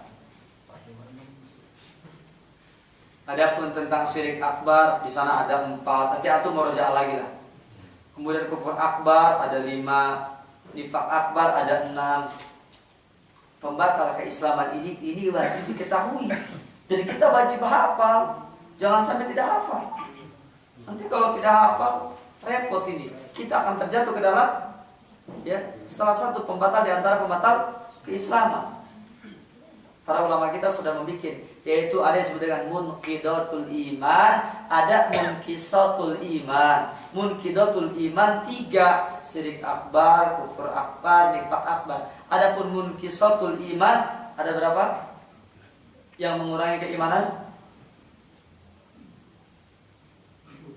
Ada 5 ikhwah. Syirik asgor. Pakai asgor-asgoran semua ini. Terus apa lagi? Ayo, kufur asgor. Terus satu lagi? Nifak asgor. Udah dikasih tahu itu. Udah 3, tinggal 2 lagi. Bid'ah dan maksiat. Bid'ah dan maksiat. Al-bid'atu al-maksiat. Ini adalah munqisatul iman, pengurang keimanan. Nah, kita harus mengetahui yaitu nawaqidul Islam, pembatal keislaman. Dan prinsipnya yang 3 tadi. Dan jangan lupa berikut dengan perinciannya dan syarahnya. Nanti dari situ kita akan tahu bahwasanya apa saja pembatal keislaman. Saya ambil satu contoh. Mudah-mudahan ingatan saya tidak salah bahwasanya di antara pembatal keislaman yang ditulis oleh Syekhul Islam Muhammad bin Abdul Wahab, poin ke-10 itu adalah yaitu al-i'rad anit ta'alumiddin bil kulliyah, yaitu berpaling dari mempelajari agama ini secara keseluruhan. Jadi di antara pembatal keislaman itu adalah al-i'rad an ta'alumiddin, orang yang berpaling dari mempelajari agama. Maksudnya orang yang seumur hidup menjadi muslim gak pernah belajar agama. Kalau gak pernah belajar agama berarti gak pernah menghadiri khutbah Jum'ah. Karena muslim yang paling males minimalnya mendengarkan ilmu setiap Jumat sekali. Makanya saya nasihatkan kalau antum termasuk khotib, itu yang namanya khutbah Jumat jangan asal-asalan ya Pak. Itu antum sedang memberikan materi kepada umat Islam secara menyeluruh itu. Karena muslim yang taat insya Allah dia sholat Jumat. Muslim yang malas minimal dia mendengarkan ilmu lewat khutbah Jumat. Ini khutbah Jumat khotibnya bikin ngantuk. Sudah suasana ngantuk, khotibnya bikin ngantuk. Udah begitu materinya juga tidak penting. Materinya, saudara-saudara, bagaimana sikap kita menghadapi pemilu yang akan datang? Materinya seperti itu, bagaimana? Yang begini kok dibahas? Gak usah dibahas juga bakal dilakonan ya teman. Gak usah dibahas. Materi dalam khutbah Jumatnya tidak bagus, tidak memanfaatkan bagaimana supaya umat ini mengambil faedah sebesar-besarnya. Makanya saya sangat menyayangkan sekali kalau khotib itu tidak punya perhatian betul dengan khutbah Jumat. Nah, di dalam pembahasan anwaul kufrin akbar, di antara macam-macam kufur akbar, di antaranya poin yang keempat ada yang disebut dengan kufrul i'rad, yaitu kufur karena berpaling. Maksudnya apa? Kufrul i'rad adalah kufur karena dia berpaling anta al-muddin, dari mempelajari agama. Syekh Al-Khuraisi dalam kitab beliau yaitu At-Tanbihatul Mukhtasarat, ya, sarah atas kitab Al-Wajibat yang ditulis oleh Syekh Al-Qarawi, beliau menerangkan tentang kufur i'rad ini. Kata beliau bahwa i'rad ini ada dua, yaitu al-i'rad an ta'alubudin bil kulliyah, yaitu berpaling dari mempelajari agama secara keseluruhan. Artinya sepanjang dia menjadi muslim, dia tidak pernah belajar sama sekali tentang agama ini. Bagaimana mungkin dia tidak akan terjatuh ke dalam syirik akbar? Bagaimana mungkin dia tidak akan terjatuh ke dalam kufur akbar dan nifaq akbar karena dia tidak pernah belajar? Atau yang kedua, yaitu al-i'rad yang berpaling anta alumuddin, dari belajar agama yang apa? Yang prinsip-prinsipnya. Ngaji fikih rajin, ngaji akhlak rajin, tazkiyatun nufus takorin, belajar akidah nggak pernah, belajar manhaj nggak pernah, nggak mengerti tentang akidah yang sahihah. Orang yang begini sangat berpeluang untuk terjatuh. Makanya kita semua wajib mempelajari akidah yang sahihah. Kita ini wajib belajar tentang akidah yang sahihah. Maka kitab-kitab akidah yang berada di rumah kita pelajari. Dari mulai yang paling tipis sampai yang berlapis-lapis kita baca. Buku yang di rumah kita itu. Apalagi banyak terjemahan yang dibagi-bagikan gratis lagi. Sudah gratis, mentang-mentang gratis, akhirnya tergeletak di mana-mana. Saya sering melihat banyak sekali buku-buku yang tentang berbicara tentang akidah seperti yang tulisan oleh Syekh bin Baz itu di sana banyak sekali yang tergeletak di mana-mana. Padahal kalau dibaca dan ngerti, subhanallah, di dalamnya berharga sekali, mahal sekali tulisan beliau ini. Memang kalau dibaca kadang-kadang dibaca begitu saja, kayaknya biasa aja ini. Dibaca biasa saja. Tapi kalau sudah dibahas, diterangkan, dan inilah penting yang kita hadir di majelis ilmu. Dan kalau tidak mengerti, hendaklah bertanya. Dan kita bertanya bagaimana tata cara kita mengitikadinya. Ini merupakan perkara yang sangat berfaedah sekali. Jadi saya ulangi, di sini katakan bahwasanya ila birtika binaqidin min nawaqidil Islam. Maka berarti pada al-aslu salis ini, prinsip yang ketiga ini, kita harus mempelajari tentang nawaqidul Islam. Saya anjurkan antum baca kitabnya Hanan bintu Ali Al-Yamani, sangat bagus sekali, kitabnya tipis, yaitu Taisirul Alam bitalkhis syarhi nawaqidil Islam. Saya kira terjemahnya mungkin sudah ada lah, tinggal nanti tanya aja yang sudah biasa beli terjemah gitu ya. Di sana ada insya Allah tentang apa? Tentang kitab ini, dan di dalamnya sangat bagus sekali. Kalau antum nggak ngerti, tanya sama ustaz-ustaz yang di sini, insya Allah antum akan banyak faedahnya. Taisirul Alam bitalkhis syarhi nawaqidil Islam. Bukan Taisirul Alam secara umdatul ahkam, bukan. Ya, itu masalah fikih. Kalau ini masalah akidah, khusus pembatal keislaman. Kalau tidak salah saya pernah baca juga ada kitab mutun, ya, mutun tulabil ilmi, yaitu matan-matan untuk menuntut ilmu, kecil-kecil, ada 4. Itu maka pertama kali yang perlu dipelajari itu adalah nawaqidul Islam. Masalah akidah yang pertama kali harus belajar adalah nawaqidul Islam. Jadi kalau antum mau belajar akidah itu, pelajari dulu nawaqidul Islam. Walaupun memang ada juga ulama yang berbeda-beda dalam memahamkan atau dalam memberikan urutan tadi. Tapi di sini tentu saja karena sangat urgen sekali, sangat penting sekali, maka kita baca kitab tersebut. Atau paling tidak antum baca kitab Al-Wajibat, ya, Kitab Al-Wajibat yang ditulis oleh Syekh Al-Qarawi, apalagi dengan syarahnya yang tadi yang At-Tanbihatul Mukhtasarat, antum baca sampai selesai. Dan di sana insyaallah taala dari Al-Wajibatnya sendiri ternyata di sana pun diterangkan tentang nawaqidul Islam. Nah, antum baca kitab Al-Wajibat sampai selesai. Jangan dibiasakan buka halaman pertama dan buka halaman terakhir saja, jangan. Antum baca dari awal sampai akhir, selesaikan. Al-Wajibat, nama kitabnya Al-Wajibat. Dan ini dulu sering dibahas oleh para asatidz kita tentang masalah ini.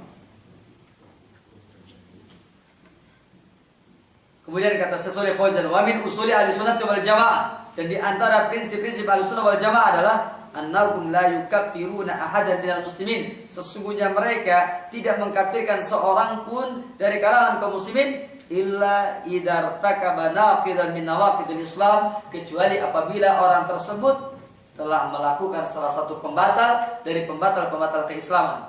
Amma ma kana minal kabair, adapun apa saja dari dosa-dosa besar, allati hiya duna syirki, yang sebawahnya dari kesyirikan, walam yadulla dalilun, maka tidak ada satupun dalil yang menunjukkan ala kufri murtakibiha, atas kufurnya orang yang melakukannya. Katarki sholati takasulan, seperti orang yang meninggalkan sholat karena malas. Kalau orang meninggalkan sholat karena malas, dikatakan ini tidak kufur, meskipun meninggalkan sholat wajib itu adalah dosa besar.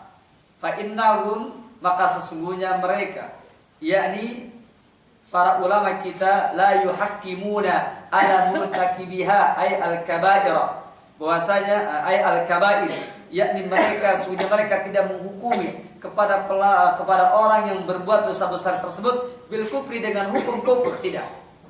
Fa innahum la yuhakkimuna ala murtakibiha ay al-kabairi bil kufri. Karena sesungguhnya para ulama kita, yakni Ahlussunnah wal Jamaah, mereka tidak menghukumi kufur kepada pelaku dosa besar. Siapakah orang yang mengatakan kufur kepada orang yang melakukan dosa besar? Jawabnya Khawarij. Khawarij mereka adalah orang yang mengatakan atau menghukumi kafir kepada para pelaku dosa besar. Bahkan bukan hanya itu, di antara al-gulat minal Khawarij, yaitu orang yang melampaui batas dari kalangan Khawarij, termasuk orang yang melakukan dosa kecil dan terus-menerus, itu pun oleh mereka dikufurkan. Ini kalau sudah begini repot ini, karena terlalu banyak membaca ayat wa'idiyah, ayat-ayat yang berisi ancaman. Tapi berbeda dengan orang-orang Murji'ah, karena mereka banyak membaca ayat wa'diyah, yaitu ayat yang berisi kabar gembira. Makanya mereka gembira terus, enjoy terus mereka. Ya. Ini orang ini gembira melulu. Kenapa? Karena mereka sering baca ayat-ayat wa'diyah. Ini kelompok pede ini, kok. Pede dia. Ya. Kamu germo ya? Oh iya germo. Ya. Berarti bagaimana ya? Tapi saya imannya sempurna. Ya, germo kan amalan, iman kan hati, itikad kan ada hubungannya. Begitu kata mereka. Terpisahlah antara hati saya dengan amalan saya, lain itu urusannya. Amalan hati-hati lain. Ini kalau orang sudah punya kelainan dalam iman begitu ya, Pak. Sehingga dia mengatakan seperti tadi, dibedakan antara itikad dengan amalan. Wa idza saya teruskan, wa inna ma yuhakkimuna alaihi bil fiski wa naqsil iman, dan hanyalah mereka Ahlussunnah wal Jamaah menghukumi kepada dia dengan kefasikan dan berkurangnya iman. Artinya, kenapa dikatakan fasik? Karena fasik itu sebagaimana kata Syekh Jamaluddin Al-Qasimi, beliau mengatakan dalam kitabnya Mahasinut Ta'wil, beliau mengatakan bahwa al-fasiku alladhi yartaqibul kaba'ir, bahwasanya orang yang fasik itu adalah orang yang melakukan dosa besar. Makanya orang yang melakukan dosa besar dikatakan fasik. Dikatakan di sini wa inna ma yuhakkimuna alaihi bil fiski wa naqsil iman. Tapi antum nanti jangan kaget kalau antum baca dalam kitab Taisirul Kalimur Rahman fi Tafsir Kalamil Manan, maka di sana Syekh Abdurrahman bin Nasir As-Sa'di taala beliau membuat tafsir al-fisku fiskoni. Ya, fasik itu ada dua, ada fiskun amaliyun, ada fiskun i'tiqadiyun. Kalau fiskun i'tiqadiyun kafir orangnya. Kalau fiskun amaliyun maka tidak. Kenapa dikatakan ada fasik? Amali ada fasik, i'tiqadi ada fasik, asghar ada fasik akbar. Ini jarang dibahas ya. Tapi oleh beliau terangkan begini, kenapa? Ada orang berbuat dosa besar dan dia ngaku ini dosa besar. Makanya dia berbuat dosa besarnya cuma amalan doang. Ini tidak kufur. Tapi kalau ada orang melakukan dosa besar, tapi dia beritikad bahwasanya perbuatan seperti ini bukan dosa besar, ini halal-halal saja. Nah ini namanya fiskun i'tiqadiyun, begitu. Makanya siapa yang melakukan perbuatan dosa dan dia menghalalkan perbuatan dosa tersebut, itu kafir dia. Kalau ada orang nggak melaksanakan saum Ramadan, saya mau tanya, dosa besar tidak? Nggak saum di bulan Ramadan, dosa besar kan? Tapi kalau dia cuma nggak saum doang, maka orang yang seperti ini, dia paseknya pasek amali. Tapi kalau dia mengatakan puasa Ramadan itu nggak wajib, lah dia ini udah nggak puasanya dosa besar, punya itikad tidak wajib. Ini yang disebut dengan fiskun itikadiyun begitu. Ini pasek itikadi, ini kufur dia. Ini barangkali antum baca nanti di dalam kitab tersebut, antum jangan aneh begitu. Kenapa ada penjelasan seperti itu? Karena Syekh Sa'di ini sangat terkenal sekali. Beliau sangat bagus kalau sudah memerinci masalah seperti ini. Wa idza lam yatub minha, dan apabila dia tidak bertobat darinya, fa innahu, maka sesungguhnya dia tahtal masyiati. Apabila dia tidak bertobat yakni dari perbuatan tersebut, maka dikatakan apabila dia tidak bertobat dari perkara-perkara al-kabair tadi, kabairud dzunub, fa innahu tahtal masyiah, maka dia berada di bawah kehendak Allah. Jika Allah berkehendak, ghafarolahu, Allah bisa saja mengampuninya. Wa insya'a, dan jika Allah berkehendak, adzabahu, bisa saja Allah mengadabnya. Pertanyaannya, pelaku dosa besar oleh Allah diadab, adil tidak? Adil. Pelaku dosa besar oleh Allah dimaafkan dan dimasukkan ke dalam surga, adil tidak? Adil tidak? Bukan adil, ini karunia Allah. Oh, adil disebutnya. Adil itu dalam memberikan hukuman, ikhwah. Kalau orang itu soleh masuk ke surga, adil. Orang itu salah masuk ke neraka, adil. Orang itu salah ternyata masuk ke surga, adil tidak? Itu karunia Allah. Tuh jangan bilang adil. Ntar yang di neraka bilang itu nggak adil, itu begitu. Itu adalah karunia Allah. Mereka tidak akan bisa ngomong tuh. Itu karunia Allah. Kenapa saya tidak dapat karunia? Wah, berarti kamu belum bagiannya, belum dapat. Belum dapat ya, makanya seperti tadi. Siapa di antara orang yang akan mendapatkan karunia Allah Subhanahu wa taala? Jawabnya orang yang banyak beristighfar. Bukankah Rasul bersabda, tuba liman wajada fi sahifatihi, dikatakan bahwasanya betapa beruntungnya orang yang mendapatkan pada lembaran amalannya itu apa katanya, istighfar dan katsir, istighfar yang banyak. Karena orang yang seperti ini sudah mengamalkan firman Allah yang mulia, wasari'u ila maghfiratin min rabbikum wa jannatin arduha samawati wal ardh. Bersegeralah kalian untuk mendapatkan ampunan dari Rabb kalian. Lakinnahu la yakhludu finnar, akan tetapi dia la yakhludu finnar, dia tidak akan kekal di neraka. Qala ta'ala, Allah Ta'ala berfirman dalam surah An-Nisa ayat 48, kata Allah, innallaha la yaghfiru an yushraka bihi wa yaghfiru ma duna dzalika liman yasha. Kata Allah Tabaraka wa Ta'ala, sesungguhnya Allah Subhanahu wa Ta'ala tidak akan mengampuni dosa dengan sebab berbuat syirik, tetapi wa yaghfiru ma duna dzalika liman yasha, dan Allah Subhanahu wa Ta'ala akan mengampuni dosa selain syirik bagi siapa saja yang Allah kehendaki. Orang yang berbuat syirik tidak akan diampuni.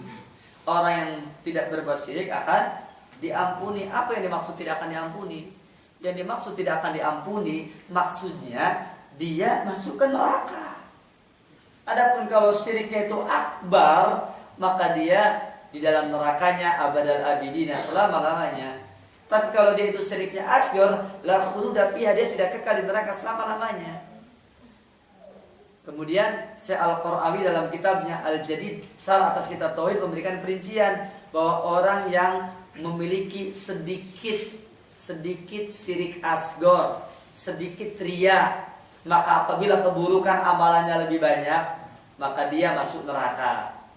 Tetapi kalau orang itu mempunyai sedikit riya, tetapi amal solehnya sangat banyak, maka dia masuk surga. Tetapi intinya orang yang melakukan syirik itu akan menghantarkan dia ke dalam neraka. Kalau syiriknya akbar, maka abadal abidina. Kalau syiriknya asghar, la khuluda fiha.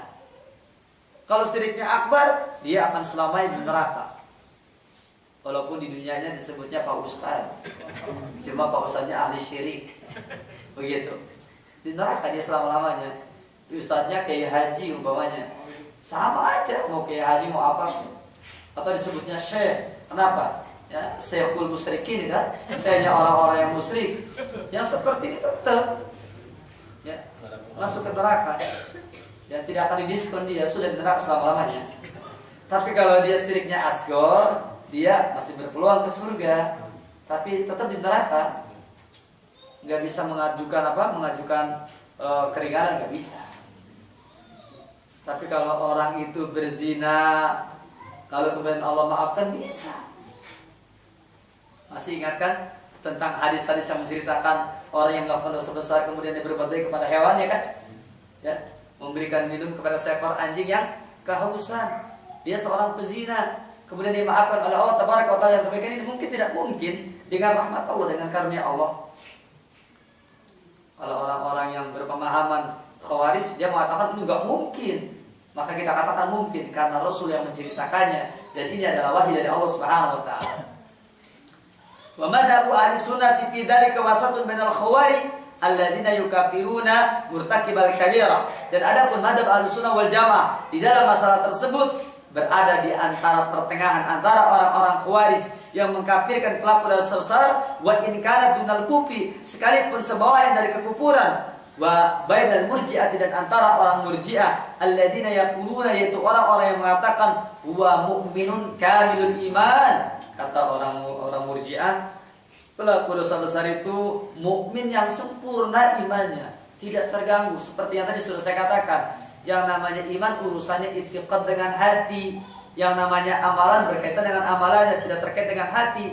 Makanya kata mereka tetap keimanannya sempurna, mukminun kamilul iman.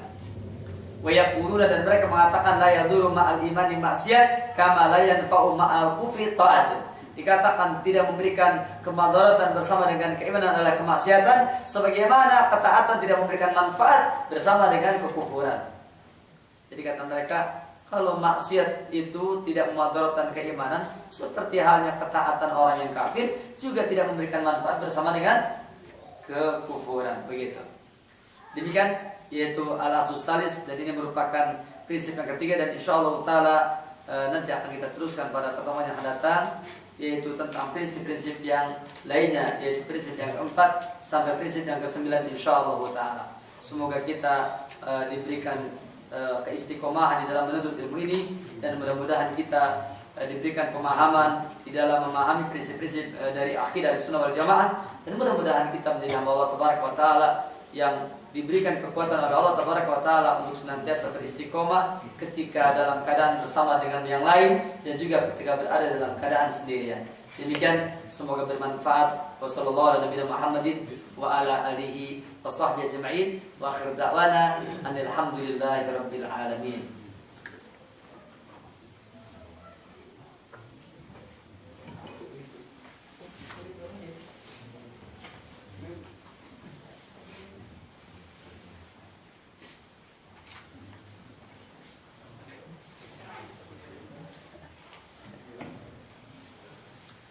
Dipersilakan barangkali ada pertanyaan, ada 10 menit ya sekarang.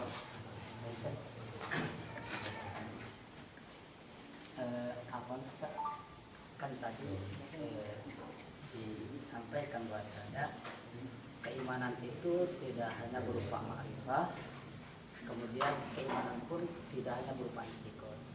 Ana secara pribadi belum bisa membedakan secara detail apa perbedaan antara al-ma'rifah dengan al-i'tiqad. Kemudian pertanyaan yang kedua tentang masalah pentakbiran, kan di sana itu ada asyurut, ada ad-dawabit. Bagaimana ketika kita menyikapi terjadi perbedaan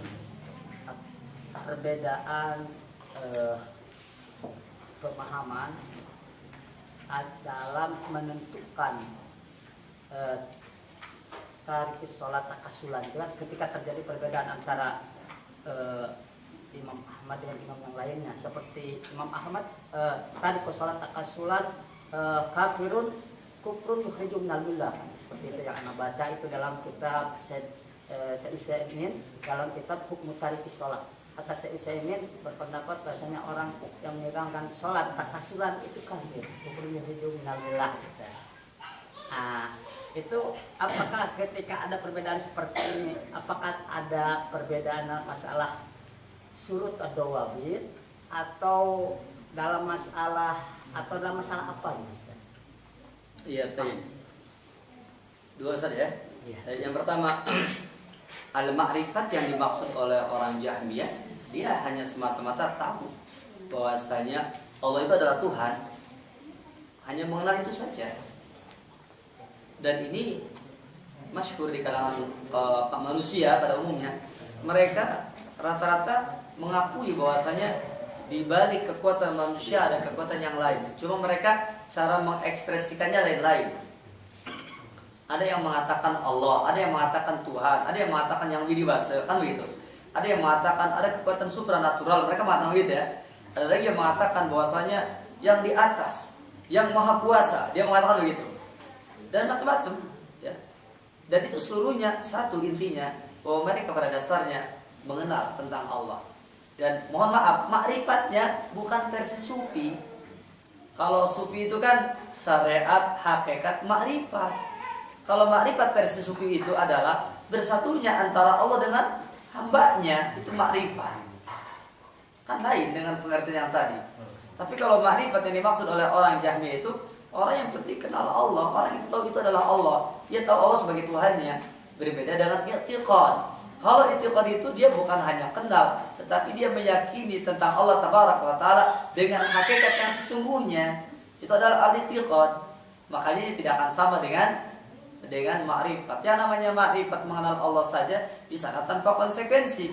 Tapi kalau orang yang mengiktikadi bahwasanya Allah adalah al-ma'bud bihaq, yaitu yang diibadahi sebenarnya, maka ada konsekuensi. Itulah dia konsekuensinya, yaitu berkata dengan mengucapkan dua kalimat syahadat dan dia beramal sebagaimana yang barusan sudah diterangkan. Itu perbedaan dari keduanya. Wallahu ta'ala a'lam. Kemudian yang kedua tentang mengenai orang yang meninggalkan sholat. Ya, orang yang meninggalkan sholat, apakah orang yang meninggalkan sholat itu yakni termasuk orang yang kafir atau tidak? Dan di sini para ulama kita ada perbedaan pendapat dalam masalah tadi. Oleh karena itu, itulah sebabnya Syekhul Islam Ibnu Taimiyah Ta'ala beliau telah menerangkan beberapa masalah-masalah akidah yang di sana para ulama tidak ada ikhtilaf dan juga ada yang ada ikhtilafnya. Dan ini termasuk minal masail al-aqaidiyah al-mukhtalifah. Ini termasuk masalah akidah yang diikhtilafkan. Ada punya disepakatinya orang yang meninggalkan sholat, begitu kan? Orang yang meninggalkan sholat bukan karena takasulan, bukan karena malas, tapi dengan i'tiqad, maka orang yang seperti itu dia adalah orang yang kufur. Kalau orang yang meninggalkan sholat, dan itu yang sepakat adalah yaitu tarkus sholat bil kulliyah, orang yang meninggalkan sholat secara keseluruhan dan orang yang tidak pernah sholat sama sekali. Sesungguhnya Fadilatul Syekh Muhammad bin Shalih Al-Utsaimin Ta'ala, beliau pernah ditanya oleh Syekh Hasan tentang apa? Tentang apakah kafir orang yang meninggalkan sholat, ya, orang yang tidak mengerjakan, orang yang meninggalkan sholat itu kafir apa tidak? Apakah dia itu kafirnya adalah kafir dengan sebab meninggalkan sholat keseluruhan atau bagaimana? Maka Syekh menjelaskan kalau orang itu pernah mengerjakan sholat sekali saja, maka dia tidak kafir. Itu ketika ditanya oleh Syekh Hasan tentang masalah ini, bahwasanya orang yang yakni dia ini pernah mengerjakan sholat seumur hidupnya, dia tidak kafir. Pernah, walaupun cuma sekali, maka dia tidak kafir. Tapi dia adalah murtakibul khabair, dia adalah pelaku dosa besar. Adapun orang yang meninggalkan sholat dengan i'tiqad seperti tadi, yaitu dengan i'tiqad tidak wajibnya sholat, maka dia kafir. Adapun orang yang meninggalkan sholat walaupun tidak dengan i'tiqad, tetapi tidak mau apa, dia meninggalkan sholat seluruhnya dengan tanpa i'tiqad sekalipun, maka dia kafir. Orang yang meninggalkan kewajiban sholat dengan i'tiqad, maka dia kafir walaupun cuma satu sholat saja. Dan orang yang meninggalkan sholat keseluruhan walaupun tanpa i'tiqad, maka dia kafir. Adapun orang yang dia meninggalkan sholat yakni tidak keseluruhan, maka dengan dasarnya takusulan tadi ulama ikhtilaf. Ada yang merojehkan dia itu kufur, ada yang tidak. Jadi masalah ini termasuk masalah yang diikhtilafkan oleh para ulama kita. Walaupun nanti kan ada yang merojehkan bahwasannya dia ini kafir, ada yang tidak. Demikian Allah Ta'ala. Ya. Tentang permasalahan tadi yang menganggap bahwa iman itu adalah ma'rifah. Anda pernah baca dalam kitab Mu'taqad Ahlussunnah wal Jamaah, saya lupa At-Tamimi. Beliau membagi bahwa yang memahami seperti ada dua, falasifah dan ahlul kalam. Falasifah ada yang falasifah murni, kemudian ada yang batinnya, diantaranya Rafidhah. Dan ahlul kalam diantaranya Jahmiyah, Maturidiyah dan Asy'ariyah, Mu'tazilah. Nah, pertanyaannya apa perbedaan falasifah dan ahlul kalam? Iya. Beberapa waktu yang lalu mungkin saya pernah menjelaskan bahwasanya sebagaimana kata Syekhul Islam Ibnu Taimiyah rahimahullah, beliau mengatakan bahwa sesungguhnya orang yang paling goncang di kolong langit ini adalah orang ahli filsafat. Peringkat keduanya adalah orang yang ahli ilmu kalam, dan yang ketiganya adalah yaitu orang-orang yang orang-orang sufi. Itu adalah tiga orang yang atau tiga golongan yang paling goncang di kolong langit ini tentang keyakinannya. Adapun tentang perkataan bahwasanya apakah perbedaan antara ahli filsafat dengan ahli ilmu kalam, maka ketahuilah sesungguhnya ahli filsafat dengan ahli ilmu kalam sebenarnya memiliki beberapa kesamaan. Pertama, orang-orang ahli filsafat ya atau orang-orang ahli ilmu kalam, kedua-duanya sama-sama menggunakan akal sebagai masdarul hukum atau sebagai sumber dari penetapan suatu hukum. Prinsip dari mereka adalah dengan akal mereka. Ahli ilmu kalam juga demikian, begitu pula dengan orang-orang ahli filsafat. Adapun kalau umpamanya bertanya apakah perbedaan dari keduanya tentang ahli ilmu kalam dengan ahli ilmu filsafat, jawabnya adalah pertama, sesungguhnya berbicara tentang falasifah ini berbicara tentang logika yang dasarnya adalah logika-logika yang dilontarkan oleh orang-orang kafir. Adapun ahli ilmu kalam yang dimaksud adalah yaitu mereka dari kalangan firqah-firqah dolah, dari kalangan kaum muslimin, tetapi mereka yang menggunakan akalnya. Makanya lihat oleh kita, apakah Asy'ariyah termasuk ahli akidah, ahli tauhid? Kita katakan pembagian orang-orang Asy'ariyah itu kalau kita perhatikan bahwasanya pembicaraan orang-orang Asy'ariyah sebagaimana kata para ulama, apabila kalian ditanya siapakah yang paling ahli sunnah di antara ahli ilmu kalam, jawabnya ahli yaitu orang Asy'ariyah. Asy'ariyah itu adalah ahli sunnahnya dari ahlul kalam. Saya ulangi, yang namanya Asy'ariyah itu adalah ahli sunnahnya dari ahlul kalam begitu. Yang namanya ahlul kalam itu adalah mereka dari firqah dolah, dari kalangan kaum muslimin yang menjadikan akal sebagai pijakan dalam beragamanya. Tetapi kalau orang sudah berbicara ahli filsafat, itu tidak berbicara kaum muslimin, tidak berbicara orang yang menggunakan akalnya dari kalangan kaum muslimin. Itu yang membedakan mereka. Oleh karena itu tentu saja dibedakan di sini antara ahli filsafat dengan ahli ilmu kalam. Bicara ilmu kalam itu bicara firqah-firqah dhalal yang menggunakan akal dalam beragamanya. Dan yang terbaik kata para ulama dari ahli kalam adalah al-Asy'ariyah. Makanya kalau antum ditanya oleh seseorang karena dia membaca kitab idza utliqa ahlus sunnati wal jamaah, apabila dimutlakan kata-kata ahlus sunnah wal jamaah, fal muradu bihi, maka yang dimaksud dengannya adalah al-asy'ariyah wal maturidiyah. Asy'ariyah dan maturidiyah, antum jawab na'am, indah ahli kalam, begitu jawabnya. Paham tidak? Itu ya. Antum jangan kalah ini ya orang. Ya, pula bingung. Oh, ayat itu. Oh, itunya benar lebih awal. Kalau antum jawabnya gitu, maka orang tidak akan mengatakan tuh nyahonya ini kan. Tapi kalau antum jawab na'am, tapi indah ahli kalam. Begitu. Menurut ahli ilmu kalam memang bahwasanya Asy'ariyah dan Maturidiyah adalah itu ahli sunnahnya, betul. Itu ahli sunnah indah ahli kalam.